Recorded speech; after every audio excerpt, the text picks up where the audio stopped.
Bahor yangilanish va yasharish fasli yurtimizga ham kirib keldi va bugun yurtimizning ko'plab hududlarida daraxt ekish singari aksiyalar davom etmoqda. Ana shunday faslda albatta tabiatga mehr ko'rsatish, yerga mehr ko'rsatish insonga zavq bag'ishlaydi.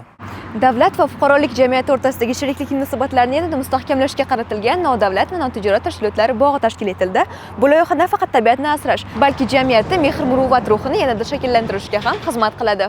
Assalomu alaykum qadrli teletomoshabinlar. Biz mana shu bog' tashkil etilgan Toshkent viloyati Ohangaron tumanidamiz va bugun mana shu maqsadda biz bilan suhbat qurish uchun spikerlar tashrif buyurishgan, ular bilan loyihaning ahamiyati va maqsadlari haqida suhbatlashamiz.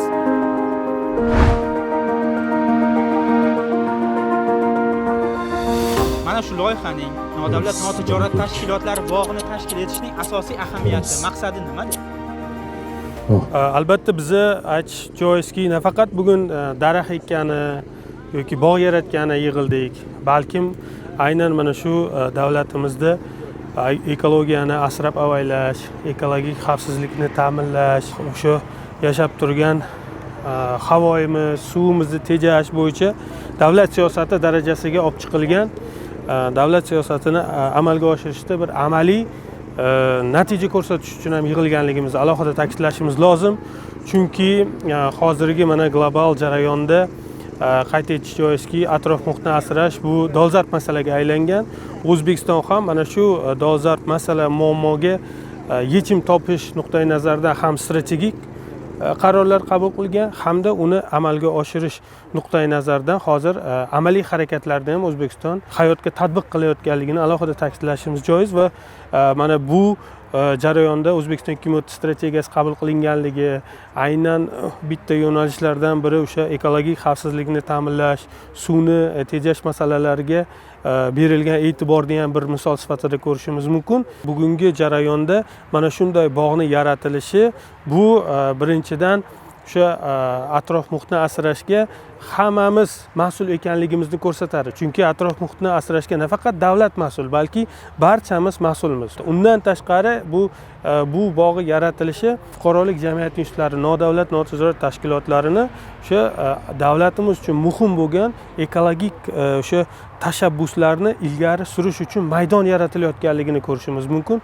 O'ylaymanki, bunday tashabbuslar bu jahondagi bo'layotgan tendensiyalardan kelib chiqib amalga oshirilyapti. Chunki masalan Birlashgan Millatlar tashkiloti va ko'plab o'sha katta davlatlar tomonidan 1 trillion daraxt loyihasi ilgari surilgan va 2030-yilgacha 1 trilliondan ortiq daraxt ekish tashabbusi bu dunyo miqyosida ham bor.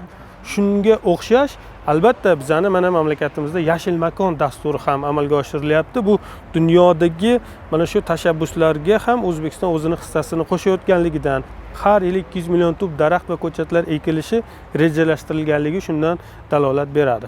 Tushunarli. Bu yerda mana yashil hudud tashkil etilganligi nafaqat mana shu hudud uchun, balki umuman ekologiyamiz uchun ham katta foyda keltirishi bu isbotlangan narsa. Nodavlat notijorat tashkilotlarining bu loyihada ishtiroki ularga nima beradi?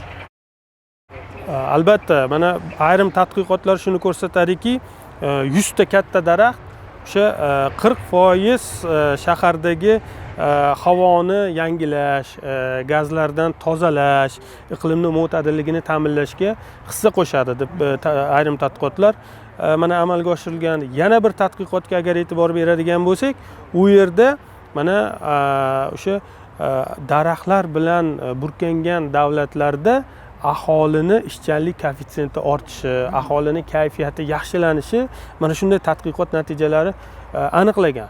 Shu bois ham mana shunday bog'larni nodavlat notijorat tashkilotlari, faollarimiz tomonidan yaratilishi bu aynan o'sha mamlakatimizning aholisini ham sog'lig'iga ijobiy ta'sir, birinchi navbatda sog'lig'iga ijobiy ta'sir ko'rsatishiga biz umid qilamiz.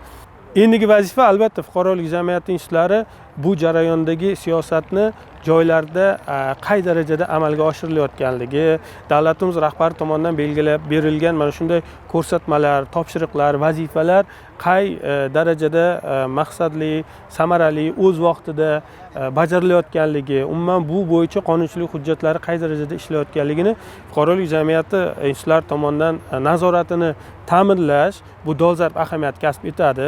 Yuqorida siz juda ham to'g'ri aytdingiz, ya'ni bu singari tashabbuslar va loyihalar davlat va jamiyat o'rtasidagi bog'liqlikni kuchaytirishga xizmat qiladi va shu o'rinda siz yana qanday loyihalarni taklif etgan bo'lardingiz?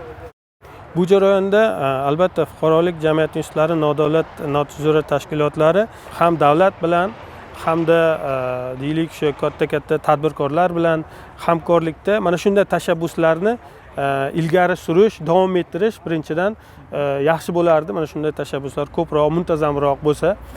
Ikkinchidan albatta yana bir tashabbus bu aholini jamoaviy ekologik madaniyatini oshirish. Bu yana bir loyiha. Bu jarayonda o'sha ekologik tashabbuslarni ilgari surish bo'yicha albatta faol mana shunaqangi nodavlat notijorat tashkilotlari doimiy ishlash kerak. Chunki hamma ham birdek tushunmaydi bu qanchalik muhim, qanchalik strategik vazifa ekanligini. Bu faqat daraxt ekish emas. Bu albatta o'sha ekologik xavfsizligimizni ta'minlash, aholimizni sog'lig'ini xavfsizligini ta'minlash va albatta kelajak uchun katta sarmoya ekanligini bu mana shuni tushuntirish bo'yicha loyihalarni amalga oshirish muhim. Yana bir masala bu jarayonda davlatimiz rahbari tomonidan belgilab berilgan vazifalarni, qonunchilik hujjatlarini amaliyotda qay darajada ishlayotganligini nazorat qilish. Fuqarolik jamiyati instituti tomonidan bu ham alohida bir tashabbus, loyiha bo'lishi mumkin. Undan tashqari mana shu sohada innovatsiyalarni qo'llab-quvvatlash.